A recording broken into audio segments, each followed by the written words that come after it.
De volta com o nosso Tudo Posso, eu aproveito agora para mandar beijos e abraços aqui para a Shirley e para o filho dela, o Richard.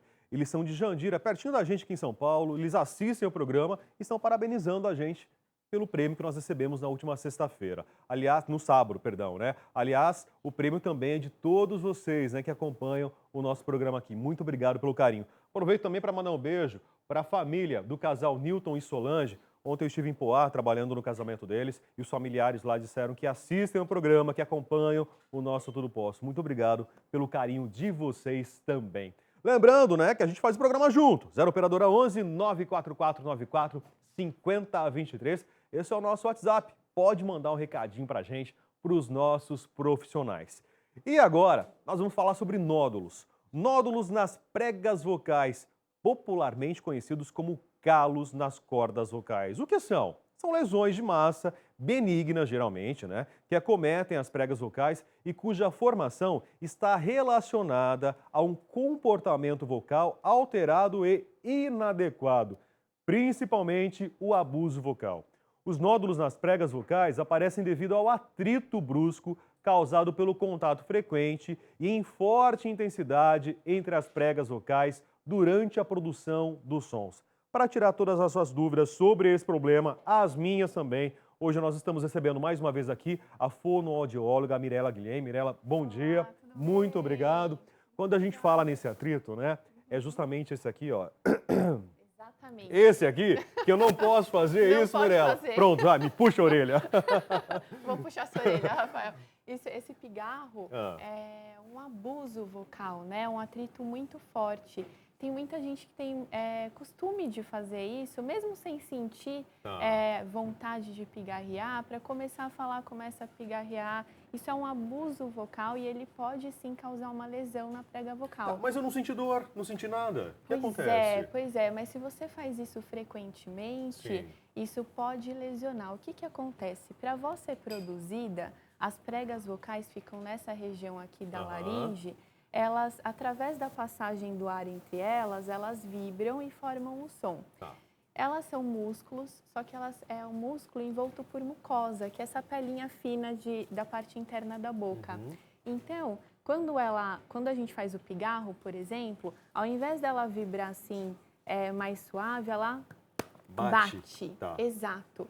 E aí, como a pele é muito fina, se você faz isso frequentemente, isso pode causar uma lesão, mesmo que você não sinta na hora que você faz um desconforto. Uhum. Mas se você faz isso frequentemente, pode causar uma alteração de voz e pode também causar uma lesão. Tá. Quando a gente fala em calos, Sim. eu posso associar esses calos a, por exemplo, a calo que a gente tem no pé para um sapato apertado? Sim, É mais ou menos isso? Um é, machucado que vai se formando exato, ali? exatamente, Rafael. O que que acontece?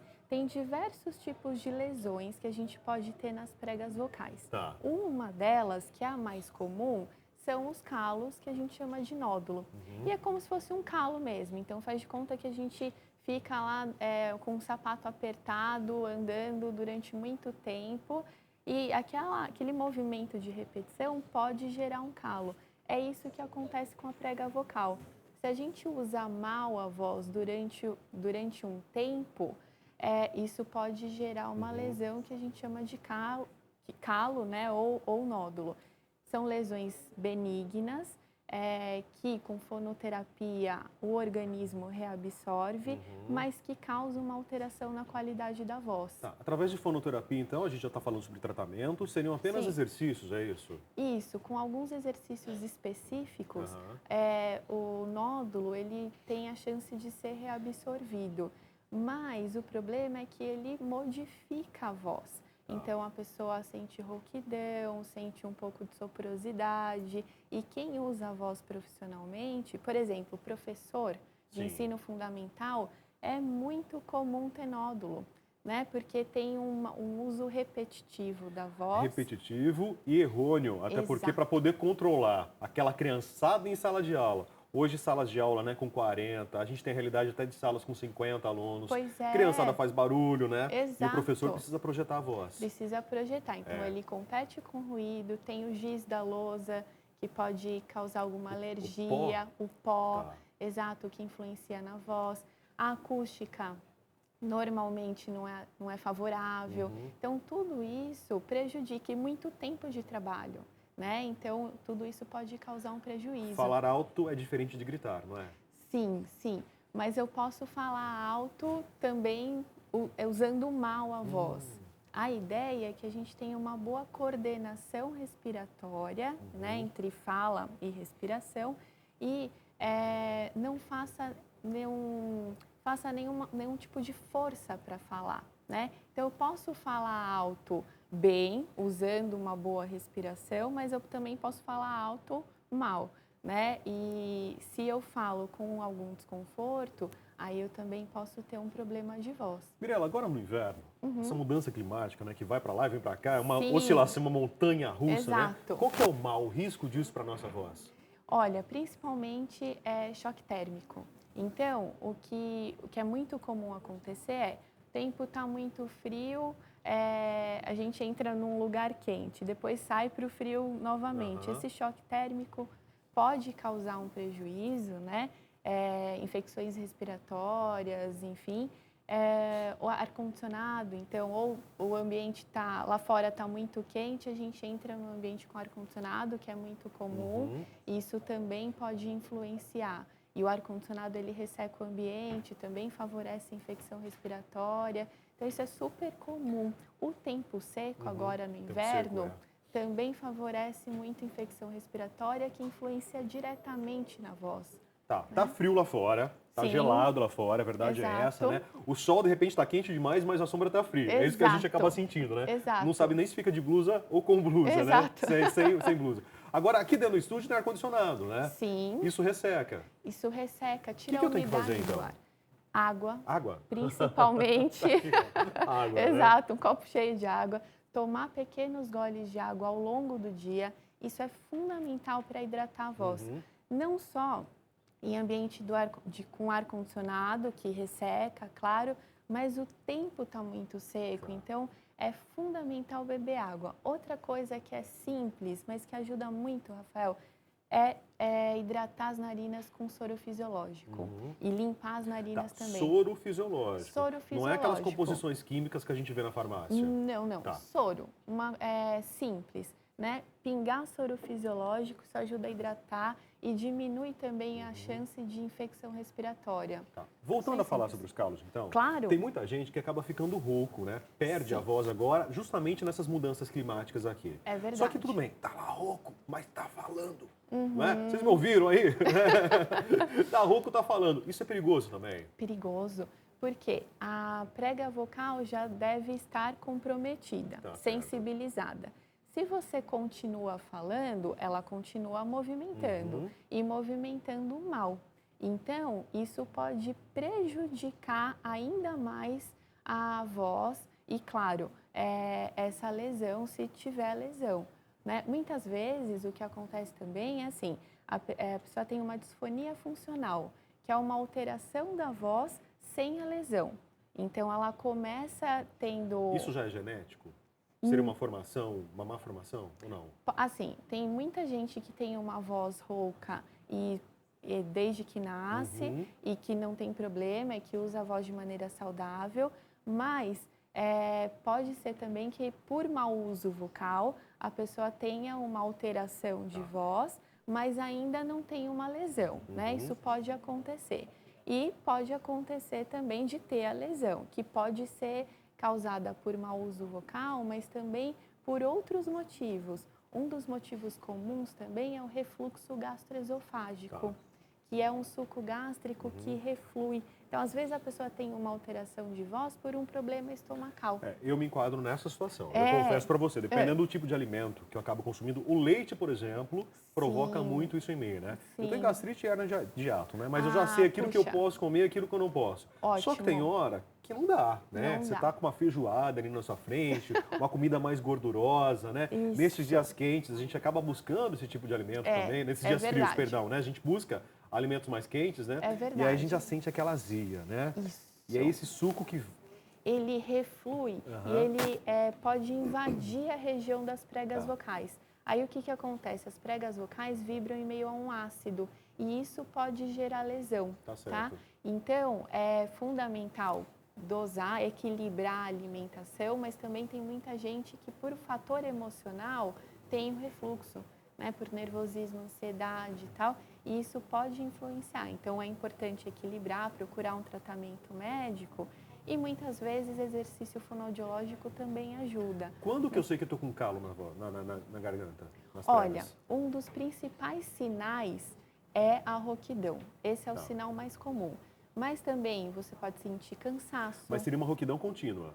uma rouquidão contínua. Tá. Mais de 2 semanas é importante procurar uma ajuda médica e uma ajuda fonoaudiológica.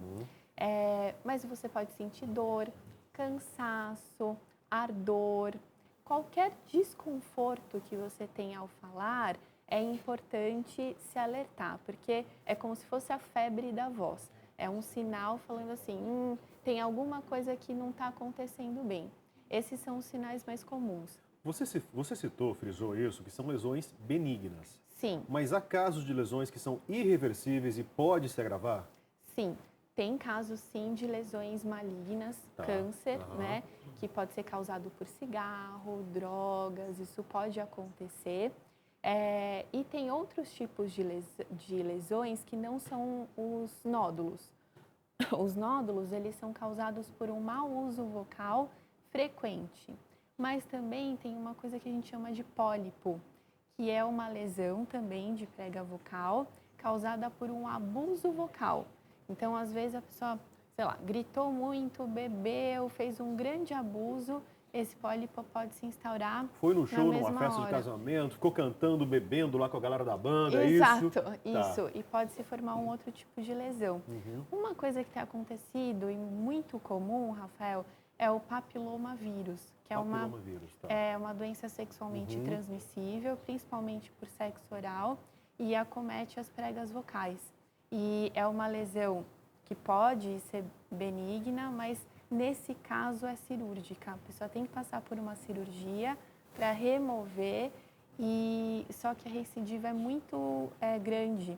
Então, às vezes, a pessoa faz a cirurgia, volta, faz a cirurgia, volta, e isso altera completamente a qualidade de voz.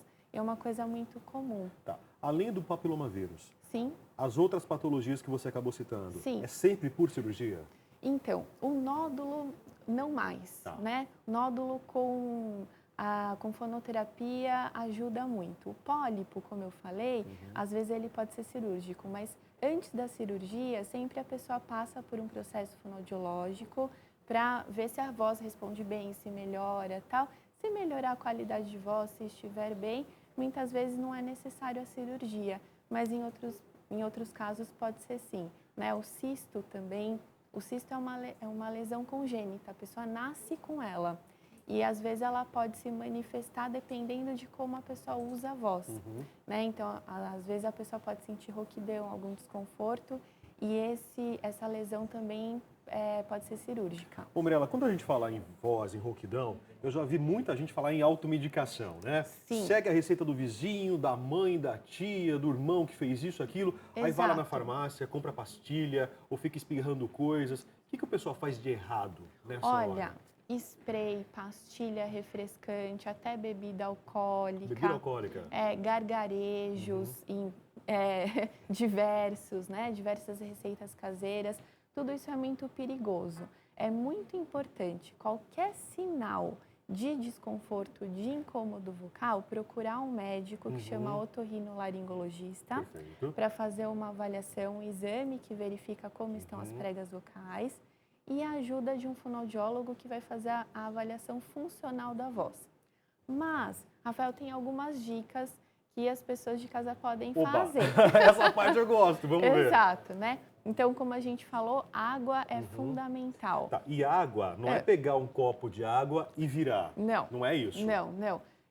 Às vezes a pessoa fala, a gente tem que beber 2 litros por dia, né? E vai lá e bebe tudo de uma vez. Não, é importante beber pequenos goles ao longo do dia, porque isso vai hidratando. Não precisa beber um golão, né? Vai bebendo pequenos goles, isso ajuda a hidratar. Outra coisa que hidrata e é ótimo é a água de coco. Água de coco. Água de coco hidrata Que até... delícia. É, muito Assim é bom. fácil hidratar. Não é? É. Exato. Maçã né? Que é um ícone isso é aí, verdade. porque limpa a região das cordas vocais e é muito importante Ajuda na usar. articulação, inclusive, né? Ajuda, Porque aquela maçã argentina, né, que é boa, né? Aquela Isso. verdinha e vermelha, não é isso, né? Isso. Não é da Branca de Neve que é porosa, não pode ser essa, né? Essa Tem que não ser é. mais firme, né? E com mais líquido, tá? Essa ajuda bem. Quando você morde, você estimula a articulação, né? E a articulação é bom porque a gente abre a porta para a voz sair. Então, é importante, sim, também a articulação. Outra coisa que faz muito bem, é muito simples, é gargarejo com água morna e um pouquinho de sal. Então, num copo de água morna, uma colher de café de sal. Isso ajuda muito, dá um conforto grande para a voz, né? Bocejar é ótimo, porque relaxa e relaxa toda a musculatura laríngea também. É ótimo para a voz. Aliás, você falou do bocejar, eu sei que tem gente que prende o espirro. Ah, né? é? Eu já fiz isso algumas vezes, né? Não deveria, né? Mas você tem vergonha, dependendo do ambiente onde você está, ou num teatro, numa sala, para não fazer barulho, né? E eu senti um incômodo, acabei depois sentindo um incômodo na garganta. Porque a força, ao invés de ser projetada, ela foi para dentro. Exato. Isso machuca também. Pode machucar, né? Então, o ideal, claro, não precisa fazer tanto barulho, mas não prender, né? Tudo que relaxa é muito importante para a voz, por isso o bocejo. O mel é legal? Olha, o mel, ele tem uma propriedade anti-inflamatória, mas algumas pessoas, como eu, por exemplo, sentem que aumenta a densidade da saliva, isso dá vontade de pigarrear. Aquela mucosidade, não é isso? Exato. Tá, e aí dá vontade de pigarrear. Tem alguns alimentos que falam que não são favoráveis, né? Então, por exemplo, o leite, o chocolate, o café, que também aumenta. Mas depende da pessoa. Às vezes tem gente que faz uso desse alimento e não sente nada, e tem gente que faz o uso do alimento e sente, né? Enfim, tem que prestar atenção. Bom, agradeço então a presença da Mirella com todas Muito essas obrigada. dicas. Lembrando para você então, água, golinhos de pouquinho em pouquinho, né? Isso é fundamental. Uma aguinha morna, não é quente, pelando não, senão vai queimar a tua boca aí, né? Com um pouco de sal também, uma colherzinha de chá, é isso? Uma colher de café de sal. Uma colher de café, nossa, chá não. Isso. Uma colher de café de sal. E a maçã também, né? Comer aquela maçã, dar aquelas mordidas gostosas. Tudo isso ajuda, favorece a sua voz, a cuidar da sua saúde, que voz também é saúde. E muita gente desconsidera isso, hein? Então fique atento e na necessidade de procurar um otorrinolaringologista, que é o profissional que vai cuidar disso, ou também seguir as dicas de uma fonoaudióloga. Esses profissionais estão à disposição, hein? Inclusive, como isso é questão de saúde, os planos de saúde acabam cobrindo esse tratamento. Sim, né? eles isso é devem fundamental. cobrir, Devem cobrir. né? Devem cobrir. Ótimo. Intervalo, a gente já volta. E olha, no próximo bloco você vai aprender um doce que fez muito sucesso a primeira vez que ela veio aqui ao nosso programa. E por isso, ela está de volta para tirar todas as suas dúvidas e te ensinar mais uma vez. Você vai preparar um doce que é carro-chefe de várias docerias espalhadas por todo o país. São os macarrons. O intervalo é rapidinho e a gente já volta.